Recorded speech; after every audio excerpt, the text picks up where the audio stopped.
In the second edition of the annual European Sentiment Compass, a research initiative by the European Council on Foreign Relations and the European Cultural Foundation, researcher Pawel Zerka and his team focus on two questions. As the EU provides unprecedented support to Ukraine, its leaders are confronted with challenging decisions on how to engage with Russian culture, media and citizens amidst an ongoing war.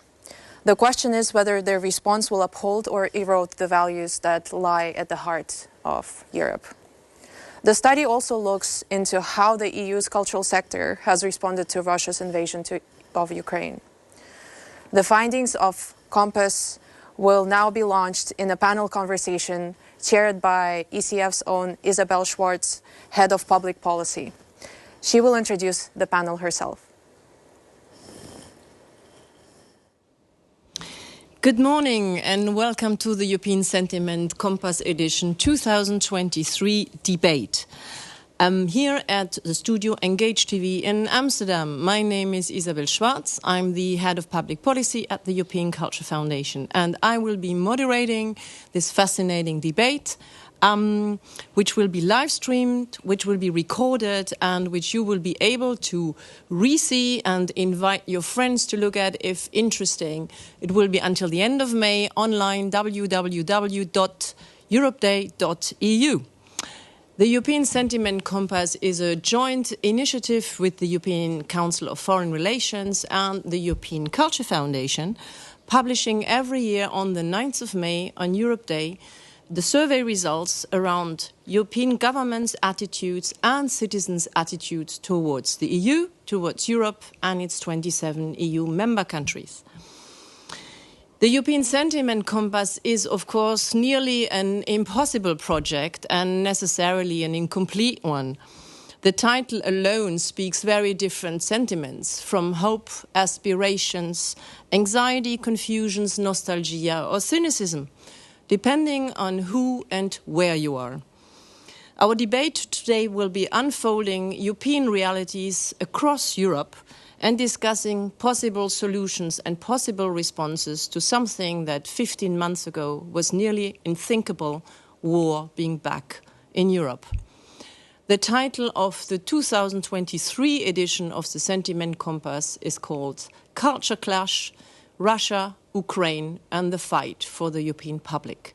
But let us start with the trailer, a 3-minute video that exemplifies exactly what we will be talking about. Ну дай же нам пожити самостійно. Ми 70 років жили у такій кабалі, де нам казали, що Бога нема. Очі країни після 24 лютого – це очі людини, яка швидко і сильно подорослішала, якій довелося бачити те, чого б вона, мабуть, і не хотіла би бачити. Чесно кажучи, хотілося не вмерти, щоб тобі встрелили в потилицю кулю. Мені хотілося вмерти з зброєю в руках, щоб це було по-лицарськи. Всіх у нас громадянські професії. Склалася ситуація в країні, що нам прийшлося стати солдатами. У нас є, крім автомата, є ще камера. І ми можемо те зробити, що цю історію і цю війну запам'ятають. Приклад того, що антитіла залишили там інструменти, мікрофони і пішли воювати, це логічне рішення. Для дуже багатьох українців стало шоком, стало цілковитою несподіванкою те, якою є Росія насправді. Тому що людей в Бучі, в Гостомелі, Ірпені гвалтували, катували і грабували не Путін Шойгу, це робили молоді російські хлопці. Осталось щось від квартири? Нічого практично. Тут в житті, на відміну від знімального майданчику, не буде можливості перезняти дубль. Надто страшно те, що ти бачиш. Якби в мене була можливість ніколи не зробити цих знімків, я би не роздумуючи погодилась. Якби мені сказали, що мене ніколи не опублікує New York Times, я з радістю погодилась. Просто краще нічого цього не було, ніяких медіа і ніякої війни. Мистецтво – це зброя, і культура – це велика політика. Безперечно, те, що між нами відбувається, це війна культур, це війна цінностей, це війна принципів. Людина є результатом культури в самому широкому сенсі, того культурного ландшафту, того культурного оточення, в якої вона народжується, зростає, виховується. Ми маємо вистояти в цій боротьбі для того, щоб реалізувати той Божий задум, бути вільними, щоб творити.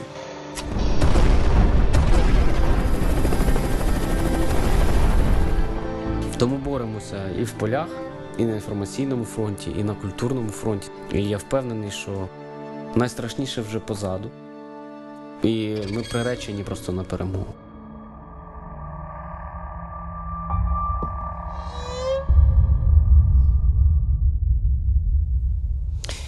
Culture vs. War is a trailer of a series of 6 documentaries that have been produced in 2023, Artists at the Frontline, by ACPE, the Association of Cinema Promotion and Assistance in Ukraine. Let me start by introducing our wonderful panelists and discussants today. I would like to start with Pawel Zerka on my right. Pawel Zerka, who is the author of the European Sentiment Compass of 2022 and 23. He's a senior policy fellow at the European Council of Foreign Relations, and he's also the ECFR lead analyst on public opinion. Then on my left, I have Dr. Olga Burlyuk, who is assistant professor on European External Relations, Europe External Relations at the University of Amsterdam, the UVA. She conducts research and teaches on Europe's external relations with special focus on Central and Eastern Europe and Ukraine. She has also done research on civil society post-Maidan, and has now a very interesting project going on, which is looking at the politics of knowledge production and expertise in debate on war in Russia. Then continue on my left is Hugo Scheubel, who is a French graduate of political science in Paris and the King's College of London, lives now in Berlin, works for different cultural organizations, the Internationales Literaturfestival Berlin, and was just recently accepted by the Deutsche Film- und Fernsehakademie Berlin. Congratulations, Hugo. And last and definitely not least, Hugues Mingarelli, who is lecturer in international relations. He was ambassador of the EU in Ukraine from 2016 to 2019. And he has, and that's also very interesting in our context today, been the director of the European Agency for Reconstruction in the Balkans, 2019-2022. So very warm welcome to all of you. Wonderful to have you here. And let's start with looking at the European Sentiment 2023 results. Please, Pawel. Thank you, Isabelle. And I'm very much looking forward to the discussion. Just to kickstart this, I wanted to share with you a piece of good news and bad news. So the good news is that European sentiment is stronger across the EU27 today, 1 year since the start of the war in Ukraine. The bad news is that this European sentiment in Europe is quite vulnerable, especially in some member states. Just to be properly understood, when I say European sentiment, I don't mean support for European institutions or a pro-European vigor which could be displayed by millions of people marching in favor of Europe on the streets of the European cities. We don't see that happening much in Europe today, but still, what I will argue is that the European sentiment is strong, because this is what especially if we understand European sentiment as the feeling that we share the same space, that we subscribe to the same values, and that we share the same future. In order to be able to compare the European sentiment across the EU27, we have selected a number of variables which look at the government level, but also at the public opinion and at social behaviors. And they allow us to see whether this European sentiment is strong and where is it stronger or weaker comparatively between countries. And so let me start with the good news that I already flagged to you. An example, among the governments, you have very few governments in Europe today.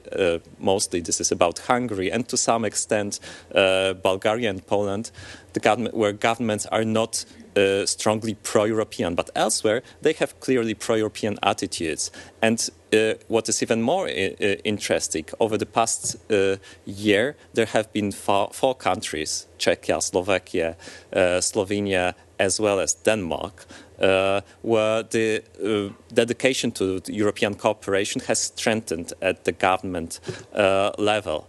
Then when we look at the public opinion, it's actually a very encouraging result to see that in 25 member states in the EU, so all except for Greece and Romania, there is a majority, more than 50% of the population, saying that they feel attached to Europe. So maybe they are not marching on the streets in favor of Europe every day, but when asked about their attitudes towards Europe, they say that they feel attached to it.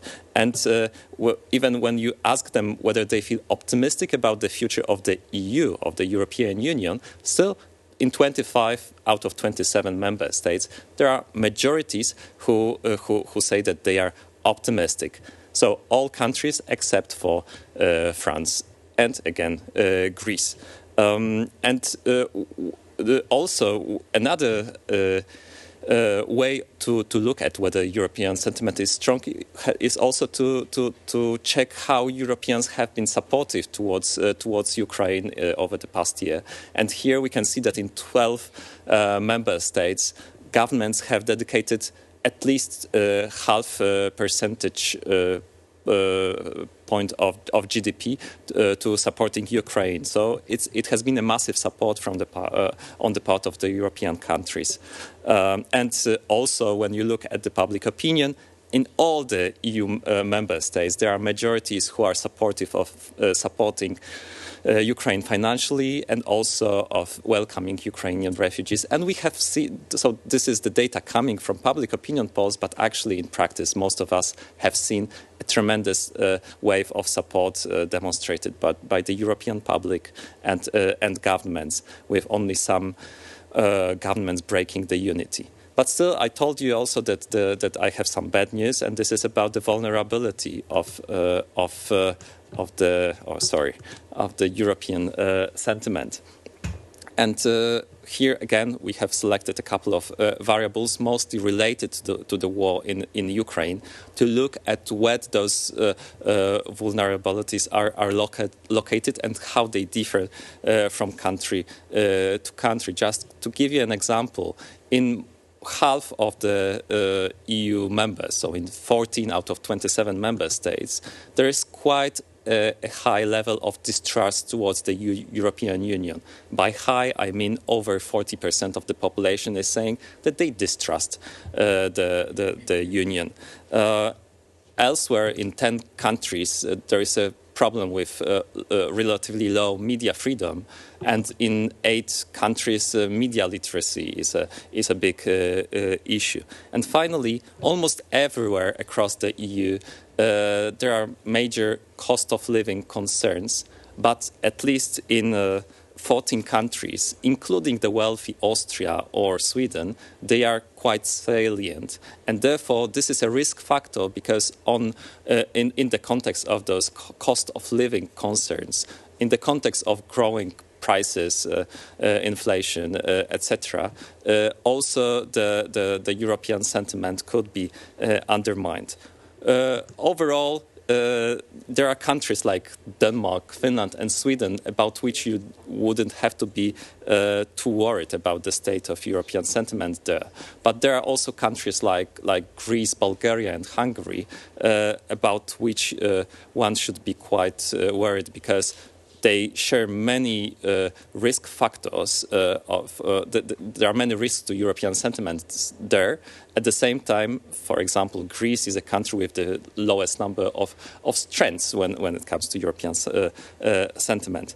So this is for the analysis of the European sentiment today. But this analysis has also brought us to look at some of the underappreciated risks to European sentiment. And by those, I mean risks related to actions taken by Europeans themselves, because European policies and European actions by governments and citizens alike can also undermine the European sentiment. And this has mostly been seen, this is what we analyze in the paper published today, in how Europe has been dealing with the challenge of dealing with Russian media, Russian culture, and Russian people. And let me very briefly explain what I mean by those. So overall, European countries have been very supportive of the Ukrainian culture in the context of Ukraine's war with Russia. So Europeans have provided scholarships for Ukrainian artists. They have organized plenty of festivals. They have supported Ukraine in preserving its cultural heritage. And they demonstrated a lot of symbolic support too. But at the same time, Europeans have struggled to respond to the question of whether there should be a place for Russian culture in Europe today, given that there are so many atrocities happening in Ukraine. And some of the European governments, in order to respond to Moscow's influence, but also under pressure from the Ukrainian government, have been tempted to encourage their national cultural institutions to boycott Russian culture. This is what we have seen notably in the Baltic states, but also elsewhere. One of the first impulses on the part of the European governments was to encourage a boycott of Russian culture. And I can understand this, but what we did in the paper was to point to a risk of such an attitude, because it then clashes with the European value, which is one, for example, of freedom of cultural expression. And if it clashes with European values, it could also, as a consequence, undermine the European sentiment, because suddenly it provides a confusion to European citizens. Actually, what are the values that we are all standing for? A similar thing concerns Russian media. So immediately after the Russian aggression, European countries have celebrated a big, as an important decision, the fact that they blocked Russia Today and Sputnik in European countries, alongside some other Russian media in the Baltic states. And I can perfectly understand such an attitude, because these are the media that were spreading a lot of Russian propaganda and disinformation, thus also misleading European citizens. But if you focus too much on such defensive instruments, then there is a risk that at some stage this clashes with the European value of freedom of speech. And finally, the Europeans have faced the problem as to what to do with Russian citizens. This has been notably the case when what we debated in Europe was a potential travel ban on the Russian citizens, and it was also discussed in the context of what to do with Russian draft evaders, people who were supposed to go to Russian army but wanted to escape the country. And in that context, we have seen several European politicians who were arguing that no, we should stop letting Russian citizens, and including draft evaders, entering the European Union. This is not just Putin's war. Actually, all of the Russian population is is responsible for what is happening in Ukraine. I see a danger of such a framing, because this is the same as attributing a collective responsibility to the Russian population, which partly perhaps is justified. It's not just the regime that is supporting the war. There are many people who support it as well. But I think that it's important that Europe demonstrates its attachment to individual responsibility. So again, it's another of the dilemmas that Europeans are clearly facing. In the paper, we are suggesting some ways out of those three dilemmas, although none of them is very easy to resolve. But I will keep them for the later part of the discussions. For the moment, this is my input. So there is good news about European sentiment. There is some bad news about the vulnerability of some European countries when it comes to the European sentiment. Plus, there are also those three underappreciated risks to European sentiment related to how Europe responds to the Russian challenge, while also reaffirming rather than undermining the European values. Thank you very much, Pawel, for this very insightful presentation and glimpses of hopes, but also quite a lot of dangers at hand. So thank you for joining back our table. Let me start by putting you straight away the question of what were for you, as it is the second edition, sort of the main surprising result of it compared to the 22 editions. Was there anything that you really thought, like, this is really extremely new, unexpected in looking at the 27 EU countries? I was particularly looking at the public opinion and comparing how it has and whether it has changed vis-à-vis the past year. And first surprise for me was that when you look at the average for the EU 27, and when you look at those questions, whether people trust the EU, whether they feel attached to Europe, whether they are optimistic about European future, things like this, then there is almost no change when it comes to the EU 27 average. So you might then feel, okay, so the war in Ukraine, despite all the unity and solidarity, has not strengthened the European sentiment in Europe. But then I realized maybe it has not strengthened because it was already strong after the COVID pandemic, relatively strong. And in a way, the war in Ukraine has not managed to undermine it. But then another surprise is that when you look at specific countries across the EU, then you see that there is some movement, but that this movement is very concentrated in some geographical zones. And notably, it's in the Scandinavia, Denmark, Sweden, and Finland, where attitudes of the public opinion towards Europe and the European Union have remarkably strengthened and improved.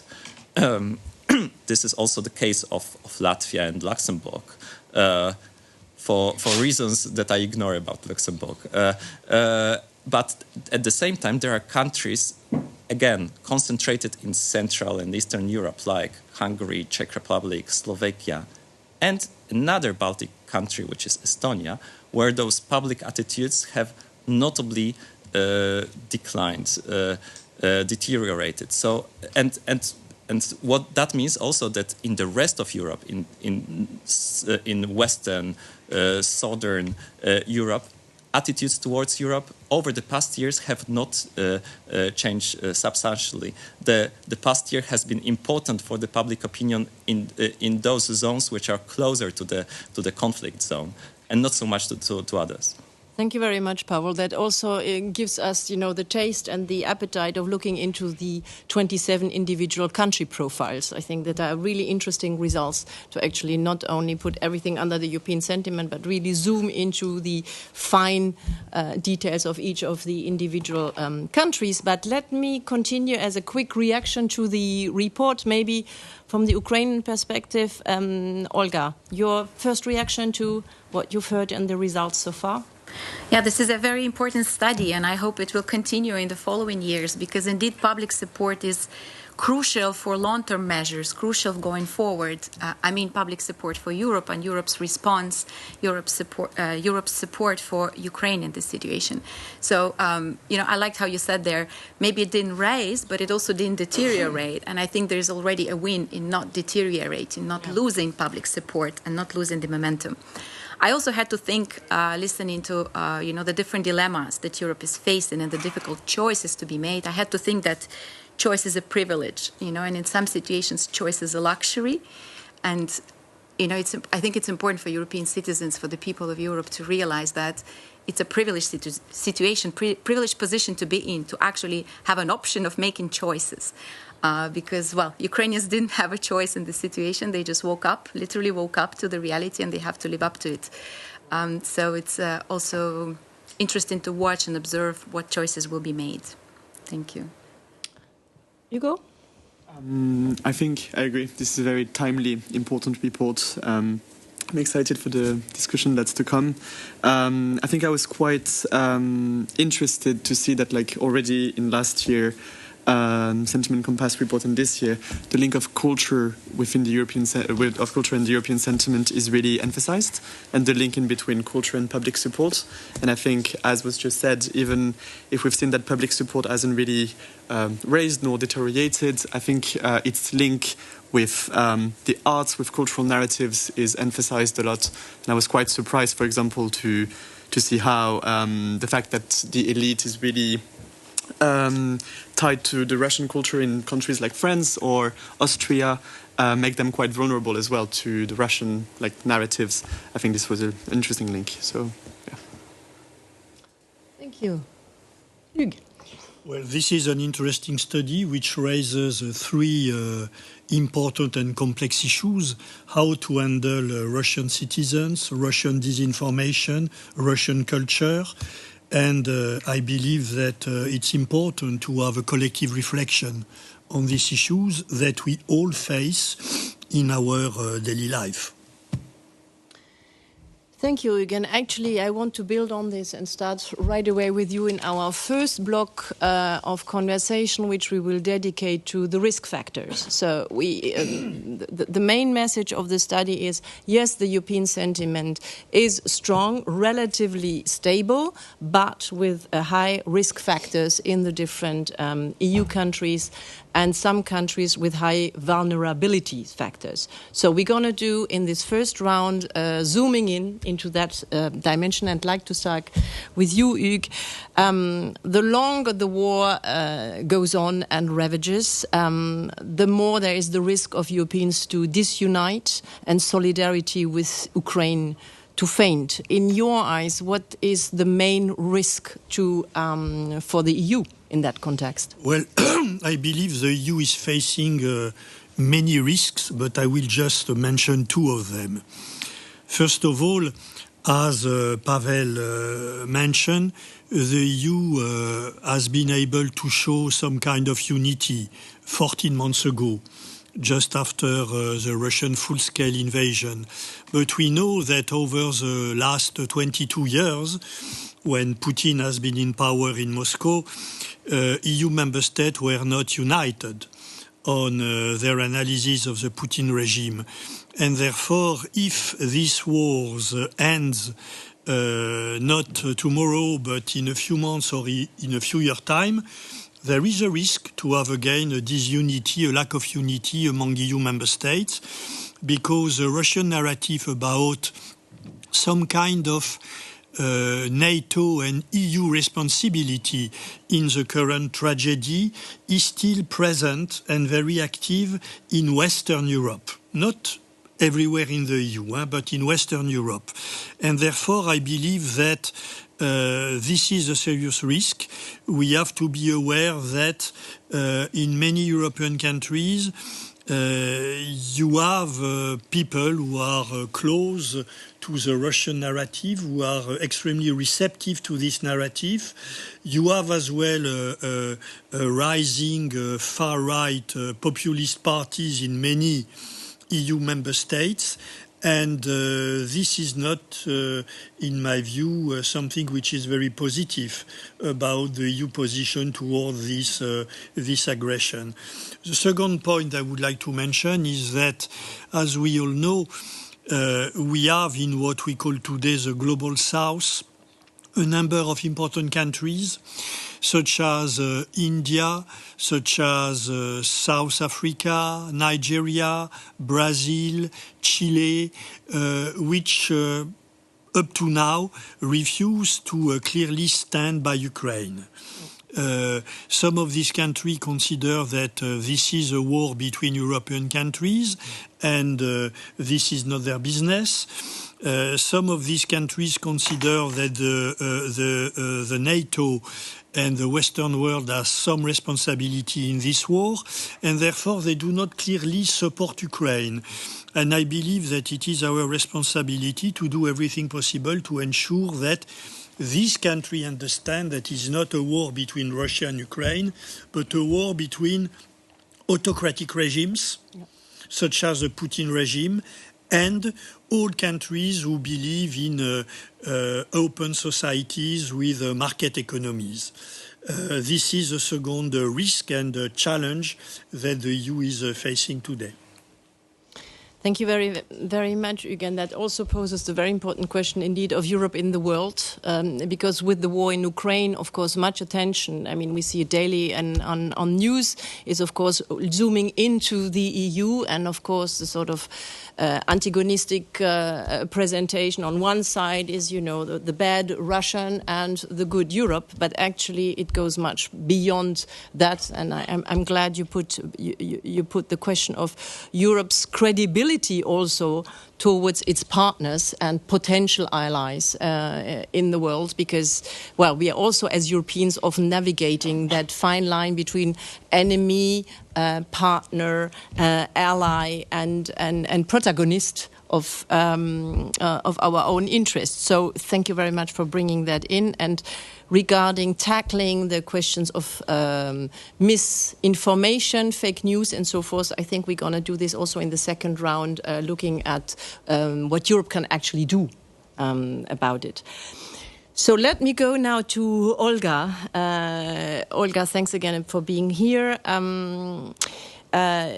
I'm really interested also on the Ukrainian civil society perspective, because what is extremely striking to all of us, of course, is that the extraordinary resilience and determination of Ukrainians to join Europe. I mean, we had it Euromaidan, but then nearly 10 years later, we had the situation where it's about life and death situation. And according to recent opinion polls, 86% of Ukrainians are for EU membership, and 74%, that's also a very important figure I find, 74% of Ukrainians are for reforms needed in the country. I don't think that 5 years ago this would have been the case. So how do you see, in your perspective, what is the main risk to the Ukrainians' European sentiment? Yes, thank you for having me here. Hugo politely constrained himself with 2 risks. I have 5, but I'll be brief. I think the first and the main risk that we have to mention is death, right?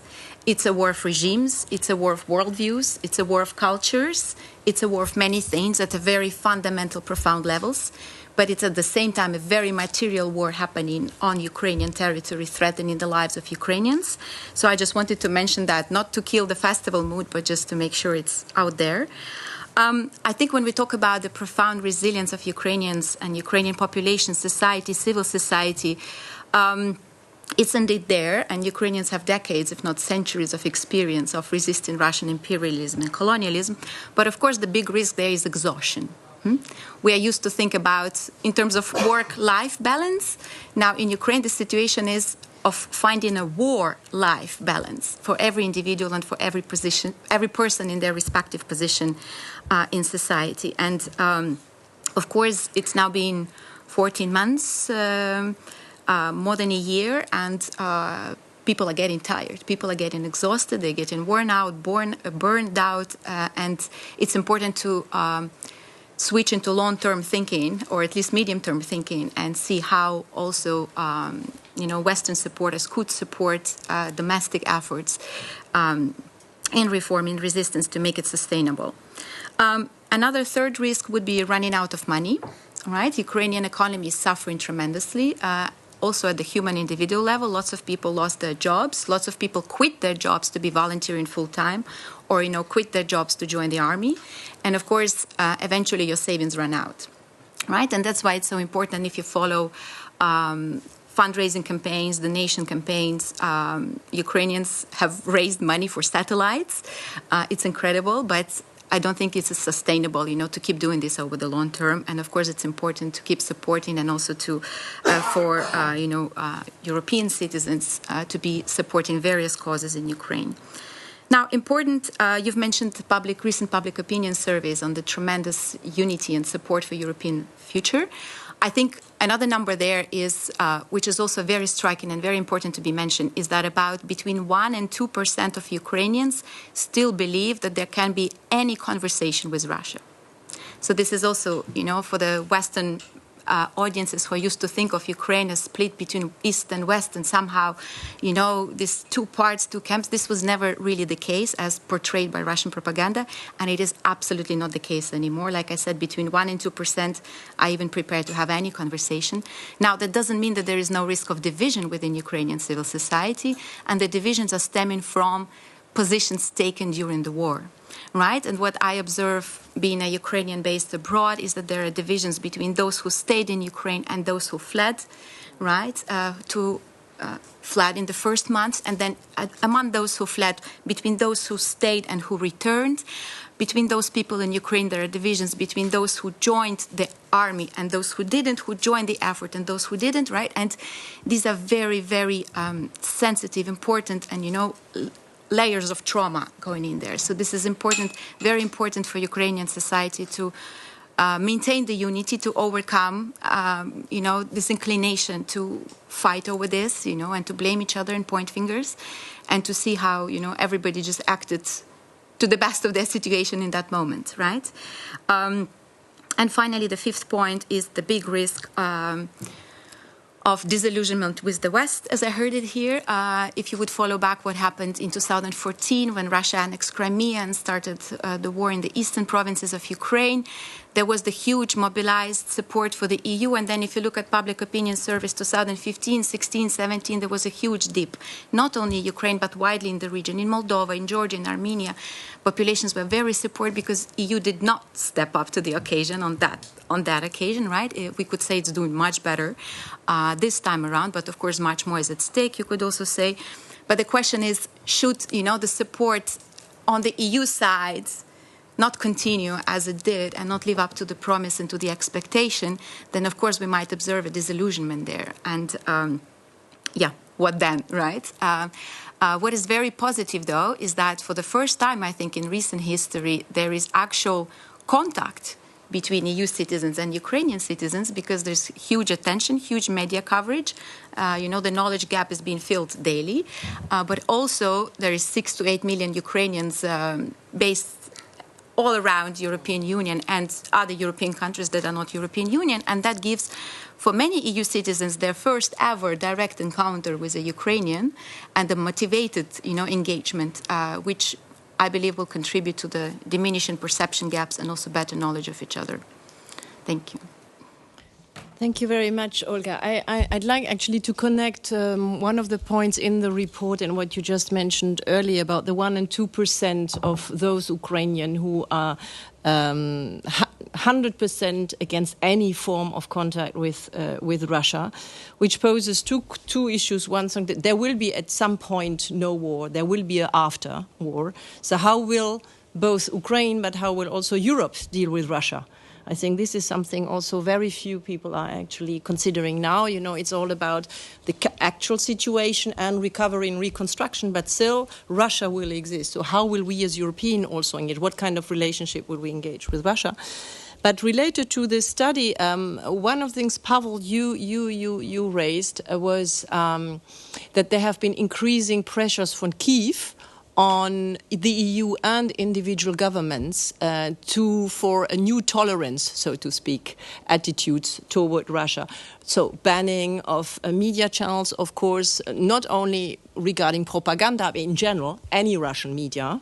Banning Russians moving to Europe, again, indistinctively of their political expression and adherence. And also about cancelling Russian culture. I mean, that has also been a distinct request towards someone. What's your response here to what Olga just mentioned, please? Yeah, I think that I will respond to both Olga and Hugues at the same time. So I think that the challenge is that this might be a long war.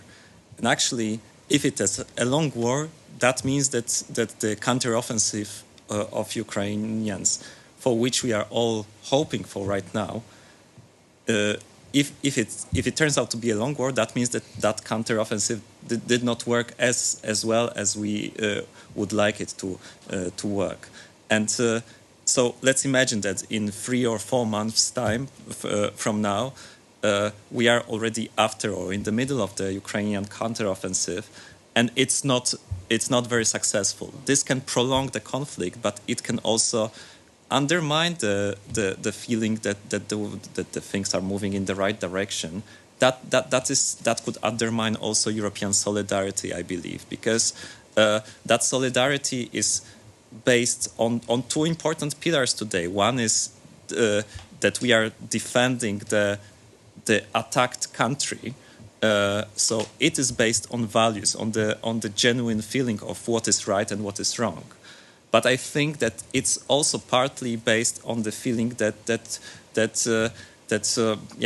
in countries like Poland, the history of anti-Russian feelings is quite long. But it's also about being on the winning side a little bit. And if suddenly it turns out that it will be difficult to be on the winning side, that it looks like a prolonged conflict, then the first pillar will become more important. So Europeans will need to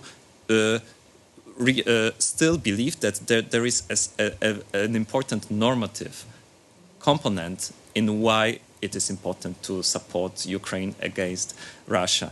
And that's why perhaps today it looks exaggerated to point to the risks of boycotting Russian culture or Russian media as something that could seriously undermine European sentiment and solidarity with Ukraine. But I believe that in the long term, if this is a longer war, this is really a big risk for how supportive Europeans turn out to be. Because if at some stage we move to, like, there is a discussion about European economy moving to a war mode, like war economy. So we could see a parallel that perhaps Europe should be moving towards a war culture mode, where also we don't show Stravinsky and Tchaikovsky in our concert halls, and where we stop Russians from coming to Europe because it's so important to show solidarity with Ukraine, but also to show that the aggressor is Russia. I think that once we moved to that mode, there are serious risks to how this could be understood, interpreted by the European public, who might suddenly get confused. Okay, so what are the values that we are standing for? Was it about individual responsibility? Was it about freedom of expression, freedom of speech? Suddenly, if it could turn out to be simply just a power struggle, this war, and then if the feeling that there are important values at stake, if that feeling is undermined, then that could provoke a backlash when it comes to the strength of European sentiment, but also solidarity with Ukraine. That's why I think it's very important to also for Europe to be faithful to its values in how it responds to the Russian challenge. Thank you, Pawel. Before I turn to Hugo around the cultural dimension of it all, I just would like also to have a question to you, Hugues, related to what Olga was referring to about the exhaustion side of things from the Ukrainian, obviously, because they are at the front line, not us. But still, there are some senses, of course, already also in EU countries around the exhaustion. You know, what's that part, and then also the second dimension about the money question. You know, money running out. Thank you very much for bringing that in, because so far the EU has been quite extraordinary with the 67 billion, I believe, in the first year to humanitarian, financial and economic aid. How do you see this in the future, both on the level of exhaustion from the EU side, really as former ambassador in Ukraine, and the money question? There is no doubt that in some EU member states, some political parties are claiming that we should not continue this support for too long because this is really something which is difficult for some EU citizens to bear. But we have to fight this narrative and explain once again that this is not a war between Russia and Ukraine. This is a war between autocratic regimes and liberal societies. And therefore, we are part of this war, and we do not sacrifice our living standard for the Ukrainian. We just defend our model of society. And therefore, we have to continue to support Ukraine from a humanitarian point of view, economically and militarily, as we have been doing up to now. And I really hope that we will be able to do that, because once again, a defeat on the Ukrainian side would be a defeat for the democratic camp. And this would have tremendous consequences on many, many, many countries around this planet.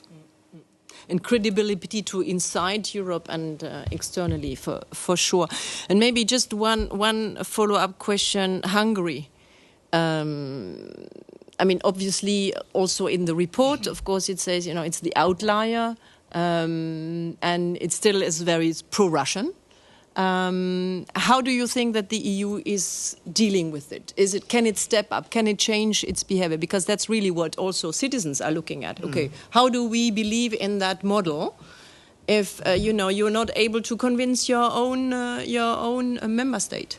Well, the EU institutions have been exerting a strong pressure on Hungary over the last 14 months. To ensure that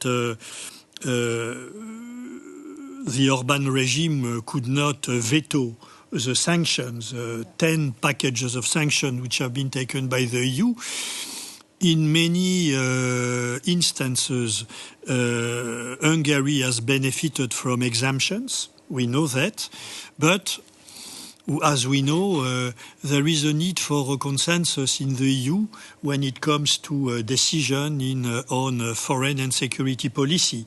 And therefore, we have to, one way or another, take on board the fact that we have a friend of the Putin regime around the table.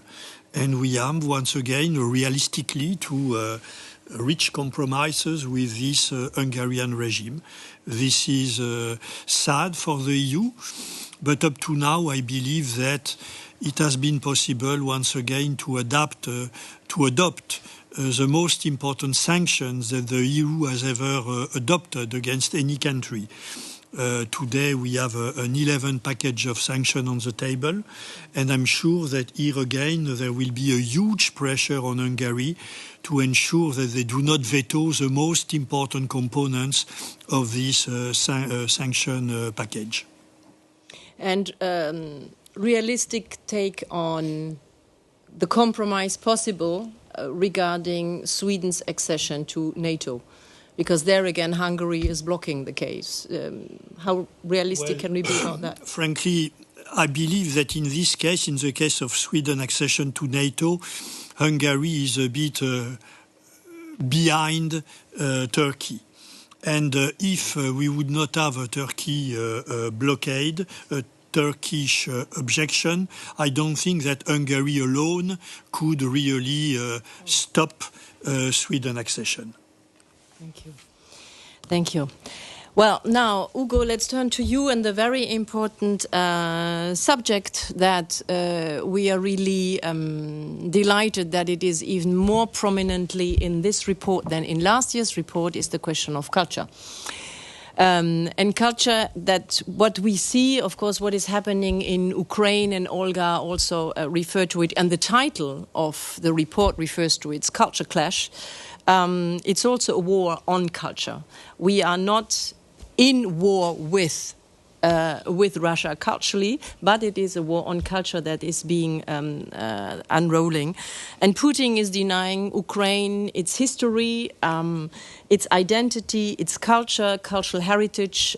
Sites are being attacked, cultural infrastructure is being bombed. We all have seen Mariupol working as shelters, being also systematically attacked. And this is not only the loss of tangible heritage, so not only of buildings, museums, and sites, but it's also, and Putin has understood this very well, it's also an attack on the intangible heritage of Ukrainians, of what actually makes them Ukrainians. So, what role in your work, in your research also around the European sentiment, what role do you see for culture, what place do you see for culture in the making and in the unmaking of the European sentiment? So thank you very much for having me on this very important topic. I think when I started my research on the European sentiment 2 years ago now, what was established was culture is something that enables us to connect and relate to one another, to belong to the continent, and to identify with those who do too. And I think, so last year I was in my last semester of studies when the Ukrainian invasion happened, and Paris was rapidly filled with Ukrainian cultural symbols. There was the flag, and then like a lot of literature festivals, film festivals happened. And I know some people looked at this with quite a lot of skepticism, like how is the Ukrainian flag on the Eiffel Tower going to help with what's going on and the horrors of the war and the conflict. But now I think with the report on the compass and what we've been discussing now, we are able to understand that more than ever, and more than just expressing solidarity and reminding us of what we share, I think culture and symbols are matters of recognition and identification, especially in this matter of a war being in between authoritarian regimes and countries fighting for freedom, openness, liberalism. And so I think culture and art are inherent to forging and nourishing what makes people feel and belong to Europe. And so, as you've said, Isabelle, this war is a war on culture. There's this recent PEN America report that I've read, which showed that and proved that Russia is actively looking to destroy Ukrainian cultural heritage. So, as you've talked about Mariupol and all the images that we've seen in the film also before, but that goes further. It goes also to books. It goes to films. It goes to all all elements of culture and the arts within Ukraine. And the thing is, when you attack culture and the arts, you attack a nation and its identity. Fiction, plays, film, ballets, theatre, they're all expression of a group, a forging community within and crystallizing said community to others. And so basically, to have a culture also means that you exist. So to suppress culture means that you suppress the identity of a nation, here Ukraine, but also this reminds us of the importance of culture within the European sentiment, if its existence. And as you've mentioned, Isabelle, it's not only just tangible culture, but also intangible. And I think we can go as far as talking about cultural narratives, again, in between authoritarian regimes and the EU. But also on that matter, Putin, and even long before invading Ukraine, had put himself as a defender of anti-Western cultural values, more traditional, going against the decadent West, on matters, for example, such as LGBTQ+ identity and equality. And so I think when we talk about culture within this context, we should also talk about the overlap between nationalism and this anti-Western culture and these cultural narratives fighting one another.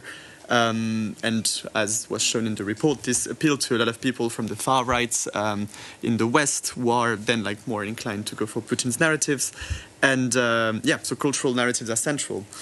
And I think then what we must remind ourselves is that culture can forge the European sentiment and can harm it, as was put in the report, notably with the presence of Russian culture and some countries wanting to boycott it.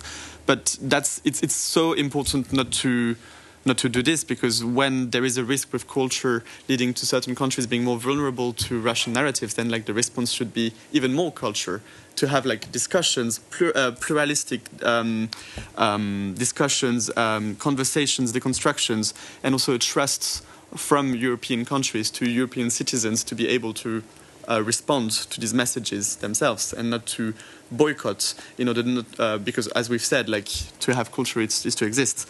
So, I think culture is inherent because it reminds us that we are connected. It's important because it reminds us that we are connected, linked, and tied by cultural values that we need to protect, share, and celebrate, as was shown with all these symbols that I've talked about before. I think my take on the flag on the Eiffel Tower then changed a bit, because we need to remind ourselves of who we are, who we were, and who we aim to become in that regard. Merci, Hugo. That is also today, Europe Day, a very strong signal and symbol is that the President of the European Commission, Ursula von der Leyen, is today in Ukraine. I think that can't be a stronger signal than that. And I'm glad you bring up the question of the cultural narratives, but also the inherent dangers of narratives fighting each other.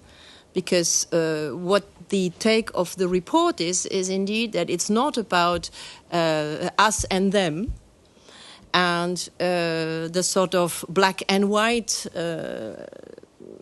context that is being sort of demanded from many EU states, that they really have to take that very strong hard line. But actually the role of culture in this is to make to allow that critical debate. And we will come later to the question of media freedom and media literacy, but also for culture to be able also to explore that complexity and that challenge also within the society, within your own society and within your own context. I think that's very important. I'd like to hear from you, Olga. Where do you see culture being part of the solution for the future? I think now it's maybe a question of helping the survival, providing some aspects of hope, but also later, of course, in the recovery and in the healing of all the traumas and so forth. How much do you see the value of culture in that process? I think the value of culture is tremendous. And I actually had to, now you mentioned Europe Day, I had to mention Eurovision Day. Tonight is the first semi-final of Eurovision 2023, which is hosted by the city of Liverpool on behalf of Ukraine for lack of opportunity to host it in Ukraine. And I think that in itself is a huge demonstration of resilience, persistence, and survival. That's an act of survival by Ukrainian artists community, everybody who participated and contributed to making this festival. We know from science, right? The culture is a fantastic tool for division and inciting conflict, but it's also a fantastic tool for reconciliation and healing, as you called it. And I think in the context of Ukraine's belonging in Europe, Ukraine recovering from Russia's war of elimination on Ukraine, I think it will be very important, beginning with the sustaining of the sentiment, right, and familiarity, raising familiarity and filling up knowledge gaps in Europe and generally in the world about Ukraine, but also in decolonizing Russian imperialism and revisiting the history of it that's never been visited or revisited through a colonial lens, right? Maybe you've seen museums, world museums, one by one, changing name tags for artists and branding them as, this is Degas on Ukrainian dancers, and this is, Malevich born in Kiev, and things like that. This might seem sentimental and funny, right, in the global scale of things when nuclear bomb might be dropped. Hopefully not today, because von der Leyen is in Kiev, right? So that's how I heard the news yesterday. Oh, she's going to Kiev? Oh, good. So at least not tomorrow. So, when they drop the bomb, at least not tomorrow, because von der Leyen is there, right? sorry, I'm now maybe rambling longer than you had in mind, but I think culture is tremendous there. And if you listen to Ukrainian artists today, they say we just want to lie flat and die, but we need to keep going because, you know, it's an attack on our culture, on our identity, on our nation. And I had to think of Maria Malkse, who gave a lecture last week in Brussels at a big conference, and she called it the bouncy logics of Putin. I love the word bouncy in there, that he's on a mission to denazify a nation that did not exist, does not exist, and should not exist. So either there is a nation that you will denazify or it does not exist, right? So I will leave it at that. And I think culture is crucial there. And it's not a soft tool, it's a hard tool. And also Russia's war did not start with the invasion. It's ending with the invasion because cultural war did not succeed, information war did not succeed. Ukrainians still wanted Europe, still wanted democracy, still wanted freedom. So they had to go in with tanks and missiles. Thank you. Thank you. Pawel. If I could quickly react, I'm coming from a foreign policy think tank.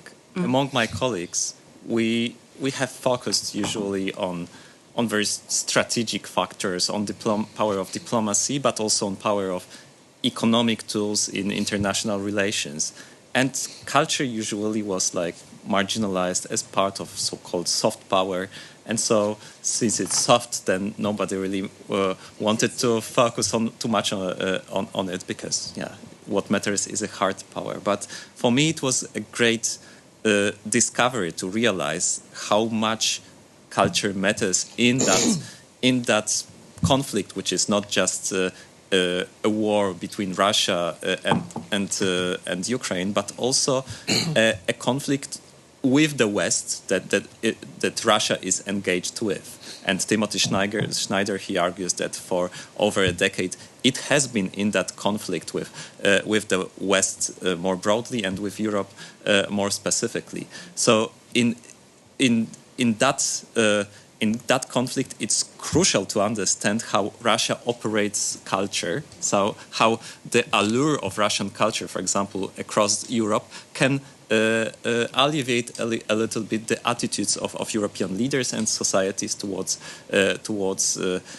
Russia. For me, it's as Hugo said, the culture as a recognition that has been an important element for me here. I have seen museums where Malevich used to be presented as a Russian painter, the same way as Chagall was presented as a Russian painter, not a Belarusian one.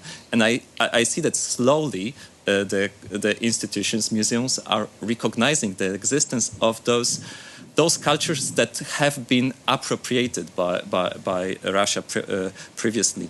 And while Ukrainian flag on the Eiffel Tower is important thing, I'm personally actually more I have been happier when I saw a Ukrainian flag in random small cities of southern France, which has a fame of being very pro-Russian because that's where Russian oligarchs used to come. But this is where you can see flags. Sometimes it's citizens who have an initiative of putting that flag in front of the apartment, but also on some institutional municipal buildings you can also see Ukrainian flags. That shows to me the power of that recognition and solidarity.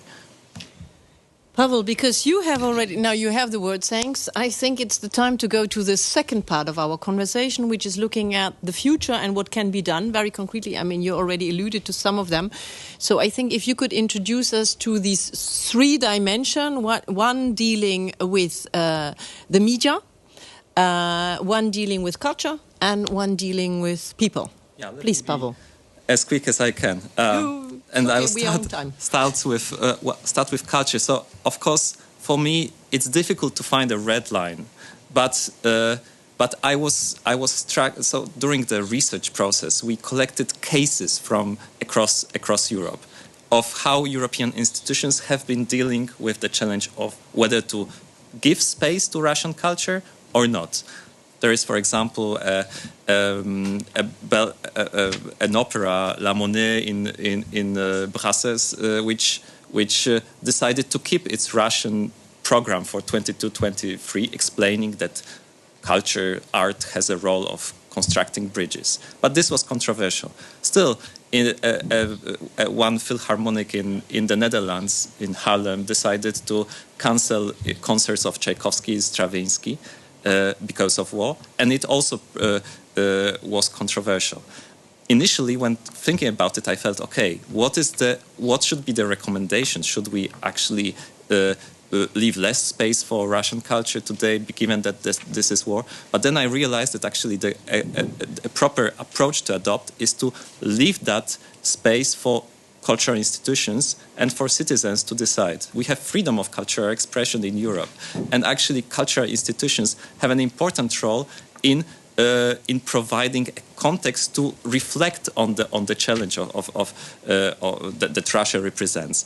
And it would not be very European if we decided top-down that citizens should be deprived of an opportunity of experiencing a controversy. So even the decision of La Monnaie in Brussels to keep the Russian programming is valuable if citizens, if the audience can experience the controversy. This is where you can have a proper discussions about how culture matters in that war. So I would say, when it comes to dealing with Russian culture, don't boycott it, don't encourage a boycott top down. Leave the space for cultural institutions to provide their own response and to decide, for citizens to experience it. But at the same time, what I am seeing already, but I would like to continue seeing it despite the economic constraints, is a strong public support for Ukrainian art and for European artists through scholarships, through also support for preserving Ukrainian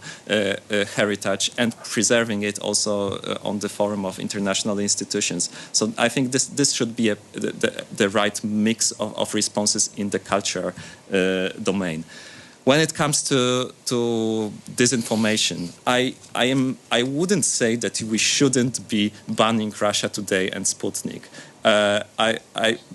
I see the risk of such a decision for the freedom of speech, but at the same time, these media outlets have been really detrimental to the narratives that European citizens were obtaining when it comes to war in Ukraine. Still, I think there is a risk if you focus too much on such defensive measures, protective and paternalistic, as if European citizens were not ready to deal with certain information. Actually, I would prefer European governments to focus more on media literacy, to raise awareness about the dangers of disinformation, but also for European politicians, political parties to be more proactive in proposing narratives about some issues that they currently see as taboos, such as, for example, in Poland, such taboo is about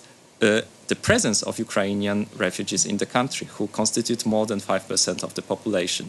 If you don't offer a proactive narrative about it, then you leave a discursive void that can be easily occupied by ill-intentioned actors who then get a credibility of speaking about the issues that others are hashing out. So I think that you cannot leave such discursive voids. So in Poland it's about refugees, but elsewhere it's also the topic of Ukrainian membership in the EU, for example. It too often seems to be politically incorrect, not the right moment to discuss such issues, but then again you leave a discursive void.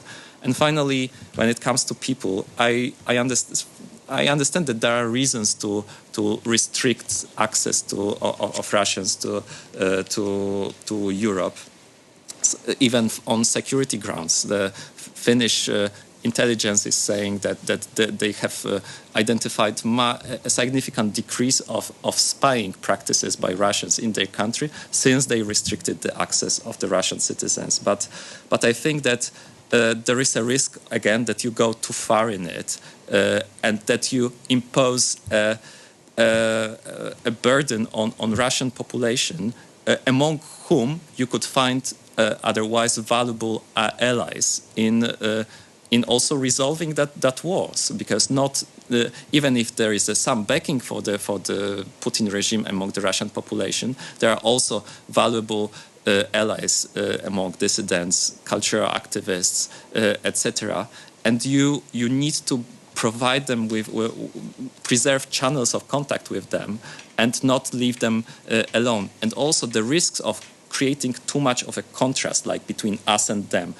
If you have too much of othering of Russia, then there is a risk, okay, how do you rebuild relations with such a society in the future?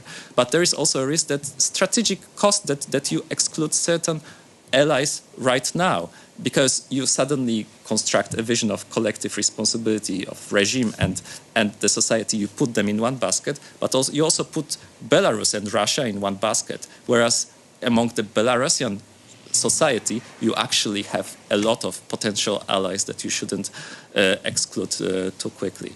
So I would say don't go too far in your thinking, in your temptation to demonize Russia and to do this sort of othering us and them.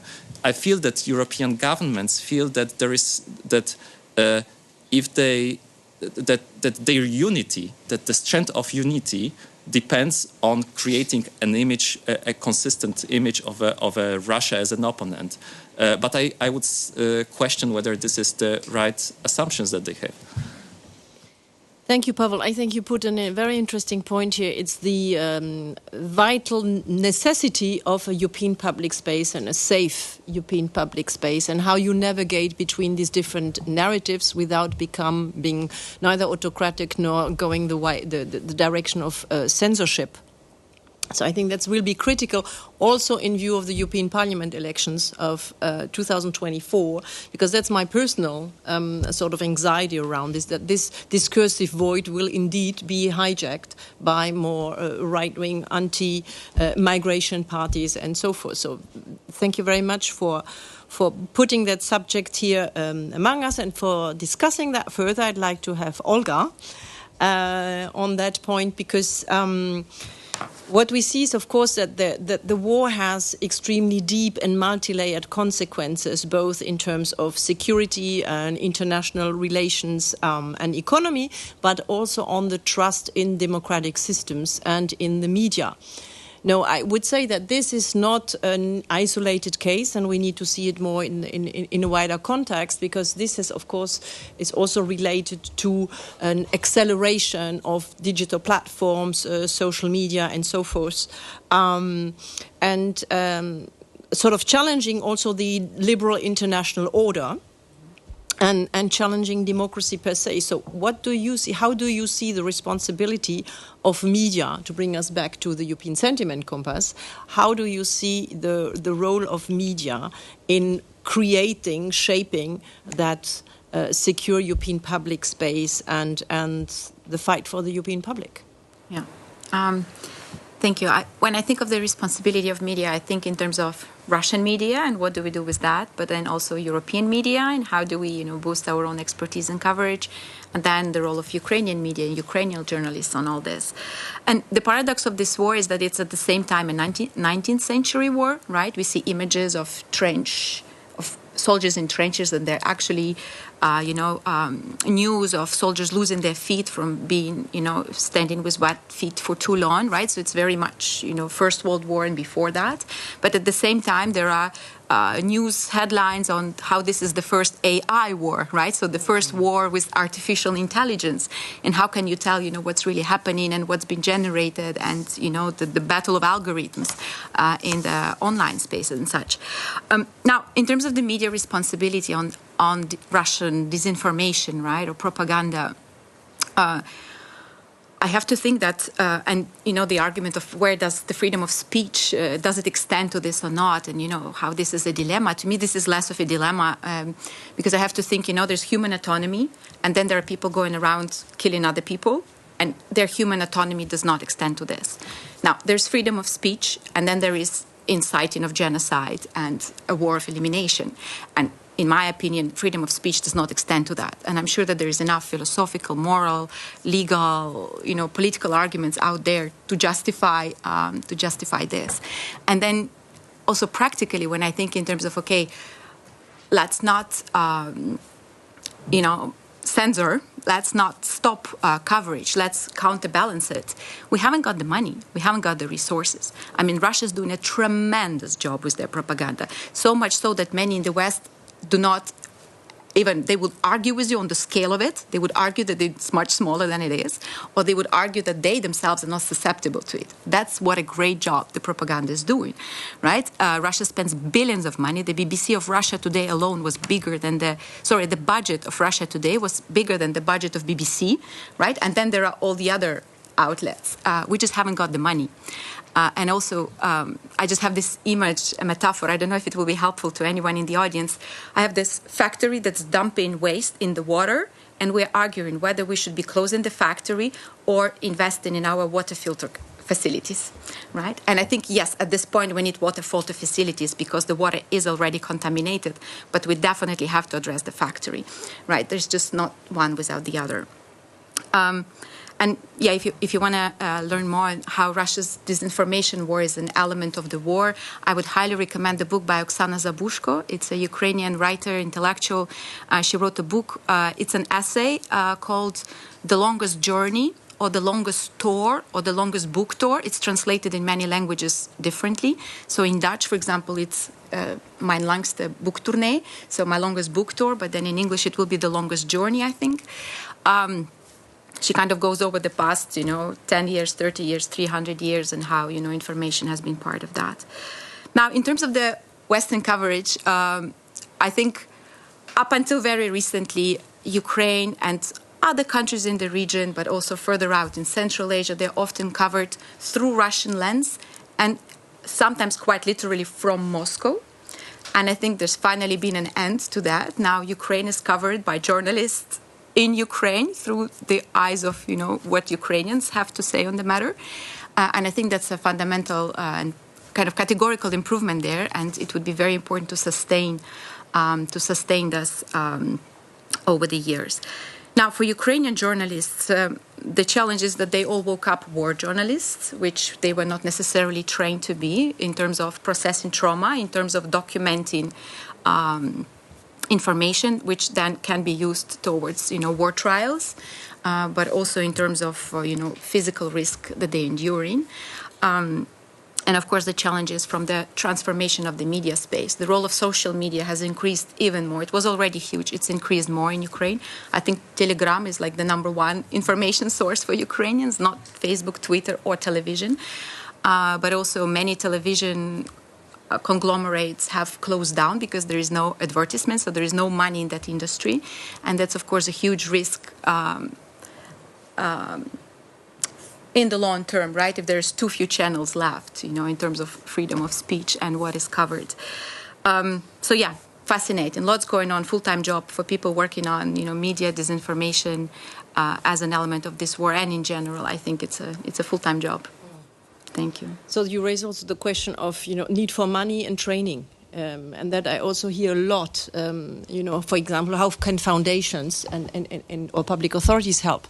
It's actually also a lot about training because there wasn't that journalistic capacity necessarily already in place. And those who are now sort of sometimes self-made because you need to document, you need, so you, as you say, you wake up as a journalist, but then many also are leaving. So that creates the question, that void, another void, how we will feel that. And you refer to also the question of the foundational values, of course, of the EU, and that brings me to Hugo. Hugo, I mean, you I don't want you to have the burden of representing the whole next generation, new generation, youngest generation on that table for sure. But in terms of the aspirations of the younger generation, I mean, you call yourself also an engaged European. What Ukraine does to us, I mean, Ukraine does force Europe to confront Russia, but it also forces Europe to confront its weaknesses. And the weaknesses relate also to these foundational values. I mean, freedom, individual responsibility, solidarity, unity, and so forth. And Pawel also mentioned it earlier. If the EU doesn't live up to these expectations and its narrative of peace and prosperity and security, it might heavily backlash and impact also the European sentiment. So what do you see? What's your expectations? There are sort of the young generation still engaged and looking hopefully positive into the future. What needs to happen? So I think, of course, I'm not going to speak for an entire generation, and I'm also not going to try and fall for this this thing where I think every single member of any given generation was able to say at some point that there was a lot on their plate. But yeah, there is a lot on the plate. I think, of course, with what we've been discussed now and war being back on the continent, I think a lot of questions regarding the EU and its values are back at the center of our lives, even for people who are not necessarily concerned by European politics per se, who were not before. And I think my generation now is really facing also the consequences of the pandemic before and huge unemployment. We are a lot of us are convinced that we're never going to be fully able to retire. We will probably not be able to buy a home, and I think our biggest fear, which is still reflected in polls and in the conversations I'm having on a daily basis, remains also climate change. So there are a lot of things that are on top of our heads, but I'm quite a positive. I have a positive outtake still. I think I'm part of a generation that is also passionate, politicized, engaged, that wants to fight for a different kind of future, a different kind of paradigm. And I think this is seen in the conversation and in the context that we're having now. We are, in terms of I am and people I've been talking to and some research. I think there is this importance of showing support to Ukraine, of showing support to the values that are embedded within this fight and this war, as we've talked about before: openness, liberalism, freedom of speech, and we want this to be reflected not only in the European Union, but in our daily lives. I think we don't want to just work anymore. We are aiming to act according to certain values to be fulfilled.